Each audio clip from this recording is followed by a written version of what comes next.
Imagina por un momento que te despiertas en medio de un juego que nunca pediste jugar. Un tablero donde cada movimiento tiene consecuencias invisibles, donde los discursos sobre moralidad son solo decorados, y donde detrás de cada sonrisa amable hay una estrategia. Aquí no hay espacio para ingenuidades. Aquí, o aprendes a mover las piezas, o te conviertes en una de ellas. Te han enseñado desde pequeño que ser bueno siempre trae recompensas. Que actuar con el corazón limpio te abrirá puertas. Que la honestidad, la bondad y la justicia, inevitablemente te conducirán a la victoria. Pero observa tu entorno por un segundo. ¿Realmente los más éticos son los que ascienden? ¿Realmente los justos son los que terminan ganando? ¿O acaso, hay una regla no escrita, un código oculto, que dicta que en ciertos momentos, el fin, inevitablemente, justifica los medios? Hoy vamos a adentrarnos en el pensamiento de un hombre que fue odiado, censurado y tergiversado por siglos. Un estratega político, un psicólogo de la naturaleza humana mucho antes de que la psicología existiera como ciencia. Un autor que se atrevió a desnudar el verdadero rostro del poder. Prepárate, porque después de escuchar esto, jamás volverás a ver la moral, ni la política, ni a ti mismo, de la misma manera. Primera sección, el teatro de las apariencias. Para entender por qué alguien afirmaría que el fin justifica los medios, primero hay que entender el escenario donde esa frase cobra sentido. No estamos hablando de un mundo ideal. No estamos en el terreno de los sueños platónicos, donde las ideas puras guían las acciones humanas. Estamos en el fango de la realidad. En el teatro de las apariencias. En el territorio donde el poder no solo se disputa, se disfraza. En el siglo XVI, Italia no era una nación. Era un mosaico de ciudades-estado en guerra constante, un terreno político caótico y lleno de traiciones. Florencia, Milán, Venecia, el papado, todos jugando una partida mortal, donde la inocencia era una condena de muerte. En este contexto, ser virtuoso significaba ser devorado. Aquí es donde entra nuestro protagonista. Observador incansable de la condición humana, este hombre entendió que la política no es el arte de ser bueno, sino el arte de sobrevivir. Y para sobrevivir, hay que aprender a leer el teatro de las máscaras.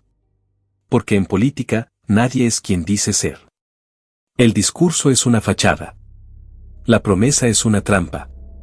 La apariencia de virtud es una herramienta.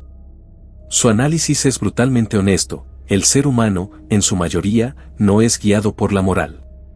Es guiado por el miedo, la ambición y la esperanza de obtener beneficios.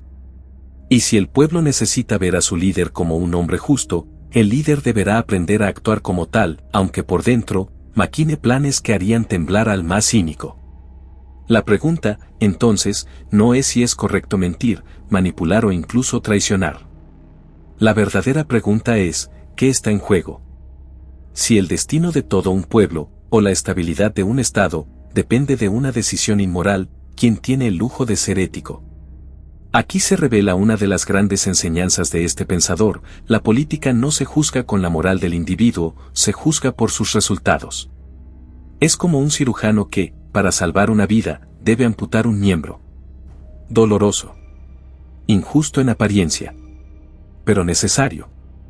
El líder, en este teatro de apariencias, debe ser como el león, fuerte y temido, pero también como el zorro, astuto y capaz de engañar cuando la fuerza no sea suficiente. Porque la realidad es esta. La bondad sin poder es solo una invitación al desastre. La ética sin estrategia es una vela encendida en medio de una tormenta. Así comienza este viaje al lado oscuro de la razón. El lugar donde las decisiones se toman con la frialdad de un bisturí. Y donde el verdadero arte consiste en ganar, sin perder la cabeza en el proceso. Segunda sección, la ilusión de la moralidad universal. Ahora que hemos atravesado el velo de las apariencias, llega el momento de enfrentar una de las ideas más incómodas de todas: la moral no es universal. Es un constructo. Un acuerdo temporal. Una ilusión útil para mantener el orden, pero inútil cuando el caos toca a la puerta. Aquí es donde la figura de nuestro pensador se vuelve aún más perturbadora. Mientras otros filósofos idealizaban a la humanidad, él la miraba con la crudeza de quien ha visto suficientes traiciones para perder la fe en los cuentos de hadas. La mayoría de las personas, decía, son inconstantes, desleales y egoístas cuando se presenta la oportunidad. Hablan de valores, pero actúan por conveniencia. Alaban la virtud, pero solo mientras no les cueste nada. El líder que confía ciegamente en la bondad del pueblo, está condenado a ser derrocado por el siguiente oportunista. Por eso, advertía, no se gobierna sobre lo que la gente dice que es, se gobierna sobre lo que realmente son. Y lo que realmente son, es maleable, temeroso, codicioso, y muchas veces, manipulable.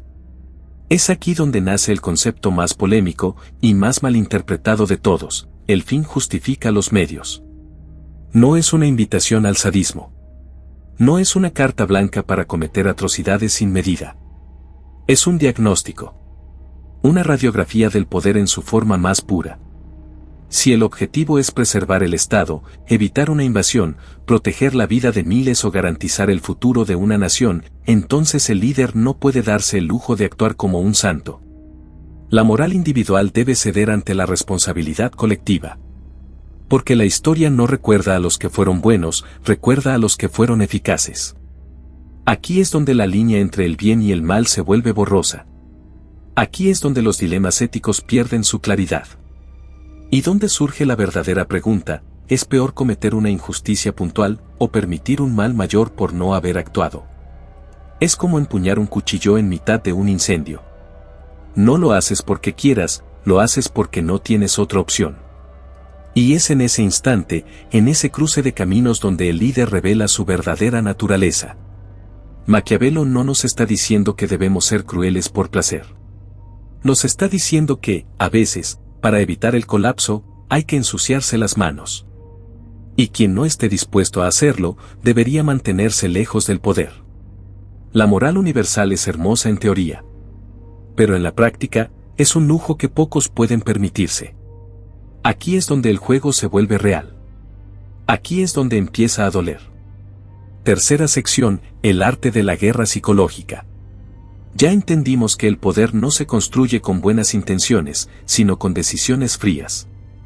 Pero aquí viene una de las partes más oscuras y fascinantes del pensamiento que estamos explorando: la verdadera batalla no siempre se libra en el campo de batalla.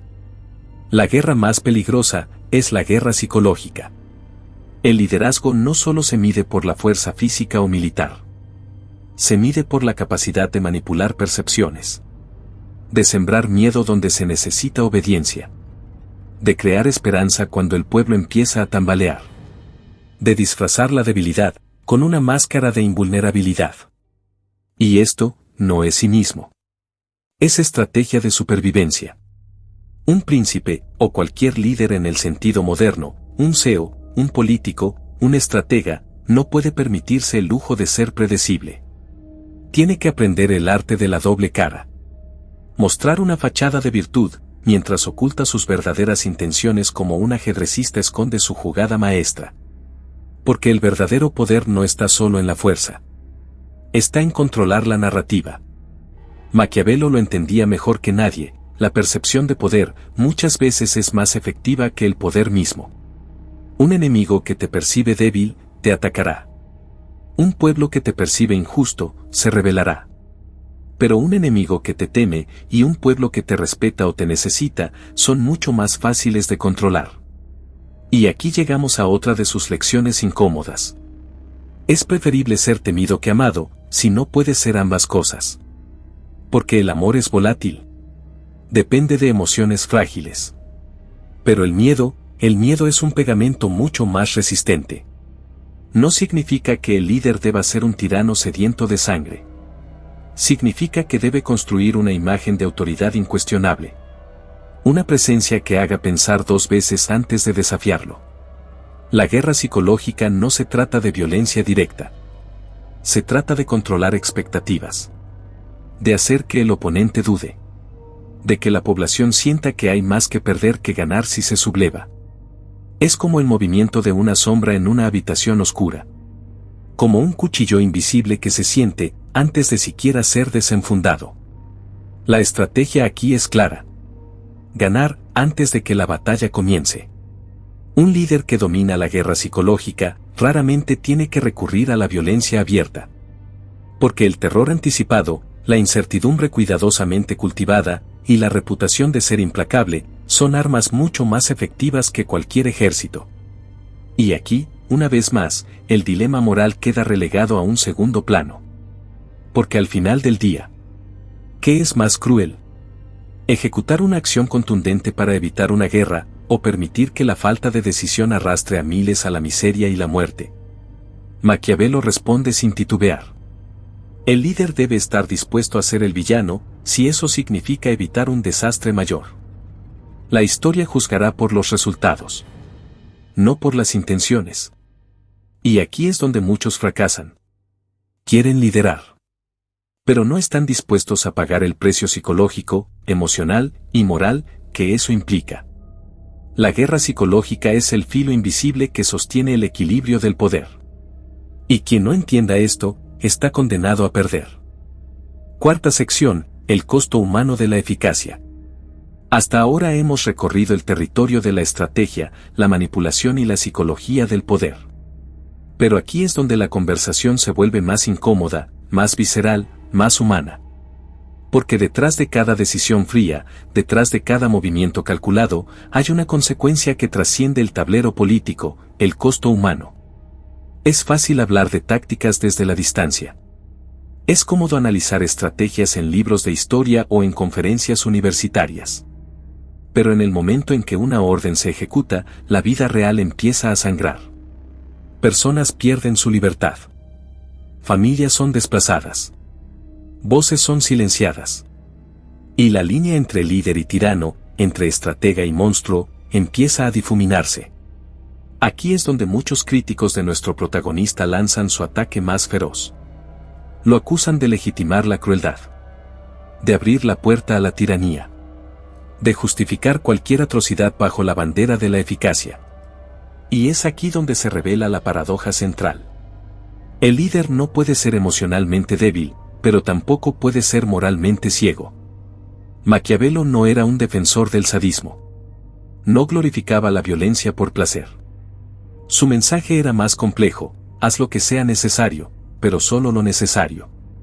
El sufrimiento humano, en su filosofía, no es un objetivo. Es un daño colateral que debe minimizarse, pero que, en ocasiones, es inevitable. La clave es esta: el uso de la fuerza debe ser quirúrgico, rápido, contundente y, sobre todo, limitado. No se trata de gobernar con el látigo en alto, sino de golpear una sola vez, pero con tal precisión que el mensaje quede grabado para siempre. La crueldad inútil es señal de un líder débil y descontrolado. La crueldad efectiva es la que previene conflictos futuros. Esto nos lleva a una reflexión aún más profunda. ¿Qué preferimos, un líder que evita una guerra matando a 10, o uno que, por indecisión, arrastra a 10.000 a la muerte? Es una elección macabra. Pero en el terreno del poder, las decisiones no siempre son entre el bien y el mal. A veces, son entre dos males, y la obligación es elegir el menor. Este dilema, este veneno lento, es el verdadero peso del liderazgo. Porque al final del día, el líder debe cargar con las cicatrices invisibles de sus actos. Dormir sabiendo que tomó decisiones que otros jamás podrían soportar. Mirar al espejo y enfrentar la pregunta que lo perseguirá hasta su último aliento. ¿Valió la pena? La historia está llena de líderes que fueron despiadados y cuyas naciones prosperaron gracias a su dureza. Y también está llena de idealistas que se negaron a ensuciarse las manos y cuyos pueblos terminaron en la ruina. Aquí, el espectador debe decidir cuál de los dos caminos es más condenable. Maquiavelo no te da una respuesta cerrada. Solo te da el mapa. Y te deja el peso de la elección. La eficacia tiene un precio. La paz tiene un precio. Incluso la moral tiene un precio. Y quien pretenda liderar debe estar dispuesto a pagarlo. Quinta sección, la herencia del zorro y el león. Llegamos al final de este viaje. Y lo que queda frente a nosotros es la incómoda verdad que la mayoría prefiere ignorar: la naturaleza humana no ha cambiado. No importa cuántos siglos pasen. No importa cuántas constituciones escribamos o cuántas veces repitamos discursos sobre derechos humanos. La lucha por el poder, la manipulación, el cálculo frío, siguen vivos. Solo han cambiado de máscara. Hoy no usamos espadas, usamos contratos, algoritmos, narrativas mediáticas y guerras culturales. Pero la esencia sigue siendo la misma. Los que suben, lo hacen porque entienden las reglas invisibles del juego. Y los que caen, caen porque creyeron que estaban jugando a otra cosa. La gran tragedia es que muchos de nosotros seguimos actuando como espectadores ingenuos en este teatro de sombras. Creemos en promesas vacías. Nos dejamos llevar por discursos moralistas. Aplaudimos a líderes que nos dicen lo que queremos oír, mientras por detrás, mueven los hilos con una frialdad que haría temblar a cualquier alma sensible. Aquí es donde la lección final de Maquiavelo golpea con más fuerza. Si quieres comprender el poder, si quieres entender el mundo real, debes aprender a pensar como un león, pero moverte como un zorro. Fuerza y astucia. Valor y estrategia. Corazón, pero también cálculo. No se trata de volverte un tirano. Se trata de despertar. De dejar de ser una ficha en el juego de otros. De entender que incluso en tu vida personal, en tu trabajo, en tus relaciones, estas dinámicas están presentes. Cada decisión que tomas, cada límite que permites cruzar, cada silencio que guardas, te posiciona en el tablero. La pregunta es: ¿quieres seguir siendo un peón? ¿O estás listo para tomar el control de tu propia partida? La ética es un faro, pero el mar donde navegas está lleno de tormentas. Y cuando la supervivencia está en juego, cuando proteger lo que amas depende de una elección difícil, la teoría se desvanece. Y solo queda la acción. La historia no recordará tus intenciones. Recordará tus resultados. Así que la próxima vez que te enfrentes a un dilema, la próxima vez que tengas que elegir entre ser amado o ser temido, entre la pureza moral o la eficacia brutal, recuerda esto. En el gran teatro del poder, las máscaras caen. Los ingenuos son devorados. Y solo aquellos que entienden que a veces el fin sí justifica los medios son los que sobreviven para escribir la historia. La elección siempre fue tuya. Si este mensaje te hizo sentido, compártelo con alguien que también lo necesite. Un pequeño gesto puede tener un gran impacto. Desde donde esté, gracias por tu atención. Todo lo que entregas con intención regresa a ti, en forma de paz, crecimiento y claridad. Suscríbete y activa la campanita si quieres seguir reflexionando conmigo. El próximo video puede cambiar tu forma de ver las cosas. Y cuéntame en los comentarios. ¿Qué te dejó este video? ¿Qué parte te tocó más? Te leo con atención. Nos vemos pronto.